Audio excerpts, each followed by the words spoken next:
Hoy en Memorias de Pez vamos con un tema que amenaza la estabilidad de todo el mundo. Todos los analistas están sopesando las posibilidades que hay de que Rusia inicie una invasión de Ucrania. ¿Y cuál sería la hipotética respuesta de la OTAN?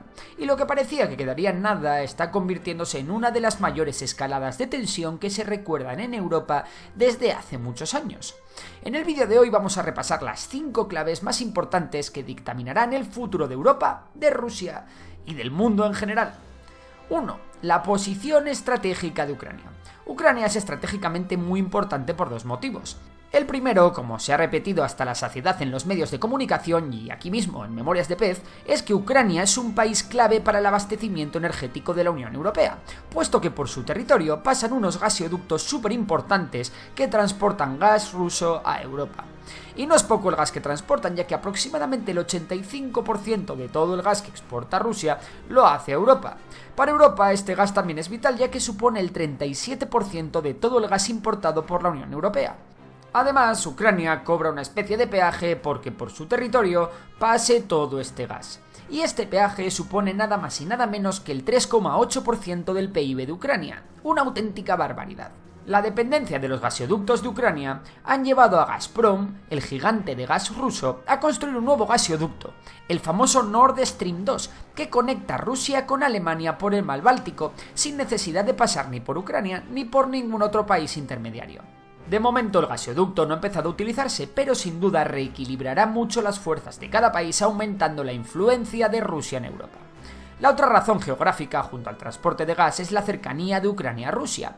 La gran demanda de Rusia a la OTAN para detener la escalada del conflicto es que la OTAN prometa que jamás dejará entrar ni a Ucrania ni a Georgia en esta. Sin embargo, la OTAN se ha negado en rotundo diciendo que cualquier país que cumpla con unos requisitos puede ser miembro de la OTAN. Pero ¿por qué tiene tanto empeño Rusia en que Ucrania no forme parte de esta?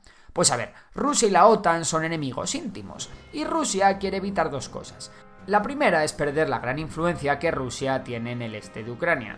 Y la segunda, y más importante, es que la cercanía geográfica de Ucrania a Rusia permitiría a la OTAN establecer en Ucrania misiles nucleares que alcancen las principales ciudades rusas, entre ellas Moscú, sin que Rusia tenga apenas capacidad de respuesta, puesto que los misiles llegarían en pocos minutos. Ucrania, consciente de estos factores, hará lo que sea con tal de tener a la OTAN de su lado.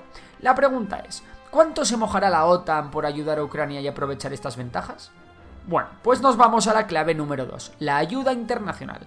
La segunda cuestión en este entuerto es la ayuda internacional que Ucrania vaya a recibir en caso de invasión, e incluso la ayuda internacional que pueda recibir antes de esta. Pero, ¿quién y cómo puede ayudar a Ucrania? Bueno, lo primero que Ucrania tiene que hacer es olvidarse de que al menos a corto plazo la OTAN vaya a desplegar tropas en Ucrania, ya que esto sería visto prácticamente como una declaración de guerra de la OTAN a Rusia. Así que no vamos a ver a la OTAN como un conjunto, sino por países. En primer lugar tenemos a Reino Unido, que es el país con más influencia en Kiev, y quien de momento más se ha involucrado en la defensa de Ucrania, enviando al menos 2.000 armas ligeras antitanque y una treintena de militares de élite para que enseñen a los ucranianos a utilizar estas armas. Además, en noviembre de 2021 el Reino Unido y Ucrania firmaron un acuerdo para que Ucrania mejore sus capacidades marítimas con nuevos buques de contramedidas de minas, botes de misiles, fragatas y otros equipos navales. Estados Unidos también está enviando grandes cantidades de armamento a Ucrania, y Biden da casi por segura la invasión rusa, aunque no está dispuesto a meter tropas en el país. La situación es tan crítica que tanto Estados Unidos como Reino Unido han ordenado la evacuación de parte de su personal diplomático. ¿Y Europa? Pues Europa depende. Los países más involucrados en la defensa de Ucrania son los países que precisamente hacen frontera con Rusia y que no se fían un pelo de sus vecinos rusos. Países como Lituania, Letonia o Estonia enviarán material antiaéreo y antitanque a sus colegas ucranianos. Para Ucrania el problema de Europa es Alemania. Al contrario que el resto de socios, el país germano ha adoptado una actitud muy tibia con la amenaza rusa. Y es que eso de que dependan completamente del gas ruso hace que en Alemania no quieran enfadar mucho a Putin. Por ello, Alemania ha decidido que no piensa enviar armas a Ucrania y ha prohibido a terceros países exportar armas fabricadas en Alemania. Dejando un poco los apoyos individuales, la Unión Europea y Estados Unidos han anunciado importantes sanciones económicas a Rusia en caso de intervención, mientras que diversos estados miembros de la OTAN, como el propio Estados Unidos, España, Dinamarca o Países Bajos, han anunciado el envío de tropas, incluidos aviones y buques de guerra, a diversos países miembros de la OTAN del este de Europa, como Lituania, Letonia o Bulgaria, o incluso el Mar Negro. Esta medida busca disuadir a Rusia de probar suerte haciendo lo mismo que en Ucrania a otros países del este de Europa, miembros de la OTAN. La tercera clave es la voluntad de Putin. Sin duda, los planes de Putin y su capacidad de lidiar con su presión interna y externa serán una de las grandes claves del conflicto. La gran escalada de tensión y la impresionante movilización de recursos militares por parte del Kremlin ha puesto a Putin en una situación complicada. Es cierto que las guerras son muy poco probables y casi nunca la sangre termina llegando al río, pero estos movimientos con muy pocos precedentes hace que Rusia pueda perder credibilidad en un futuro si finalmente se pliega ante la OTAN y no interviene en Ucrania. Desde 2014 la influencia rusa en Ucrania ha ido decreciendo. Antes de la revolución del Euromaidán en 2014, Ucrania, con Viktor Yanukovych al frente, era una especie de títere ruso en la que la influencia del Kremlin era casi total en la política ucraniana. Sin embargo, cuando las protestas del Euromaidán expulsaron del poder a Yanukovych, Rusia perdió de golpe toda su fuerza en el país, dedicándose a contrarreloj a salvar lo poco que aún podía controlar debido a que en algunos territorios había mucha población de habla rusa y con un gran sentimiento prorruso. De esta forma, Crimea quedó de facto anexionada a Rusia, y se fundaron las repúblicas populares de Donetsk y Lugansk, defendidas por Rusia y controladas por gobiernos títeres rusos. En un principio, los planes de Putin pasaban por la integración de las repúblicas independientes de Donetsk y Lugansk en Ucrania con un alto grado de autonomía, para que así Rusia, en cierto modo, siguiese representada en el Parlamento de Kiev. Pero las cosas no salieron como Rusia las había planeado, y esta situación nunca se llegó a dar. Por ello, esta maniobra de Rusia es una maniobra desesperada por volver a traer a toda Ucrania, o al menos a todo el este de Ucrania, a su órbita de influencia. Otro premio para Rusia sería que Kiev acepte sus planes de integrar en Ucrania las repúblicas de Donetsk y Lugansk con un alto grado de autonomía como se planteaba en un principio. En cualquier caso, lo que sí está claro es que si Rusia interviene lo hará de forma rápida, con una gran operación relámpago que difícilmente superará las 8 o 6 semanas. Y alguno puede que os preguntéis, ¿pero Rusia puede intervenir así sin más justificación?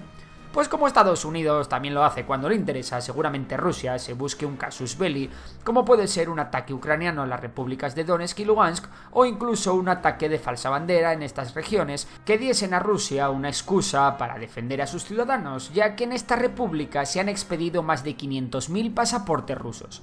Así que tranquilos que por excusas no va a ser. Y vamos con la cuarta clave, la capacidad militar ucraniana. Si bien las fuerzas armadas ucranianas han mejorado mucho desde 2014, fruto de que el gobierno de Kiev ha invertido mucho en gasto militar en los últimos años, el ejército ucraniano no está ni por asomo a la altura de la cantidad y calidad de las tropas rusas. Un problema añadido para el ejército ucraniano es que la geografía no acompaña, ya que gran parte de Ucrania se compone de extensas llanuras en las que la artillería y sobre todo la aviación rusa puede causar verdaderos estragos en las filas ucranianas.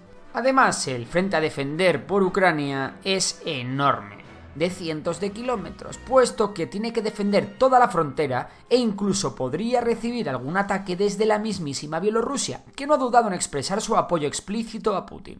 A pesar de que tiene todas las de perder, Ucrania tiene a su favor el conocimiento del terreno, y bastaría con infringir un goteo incesante de bajas a Rusia para que el Kremlin pueda ceder a las presiones internas y retirarse de Ucrania.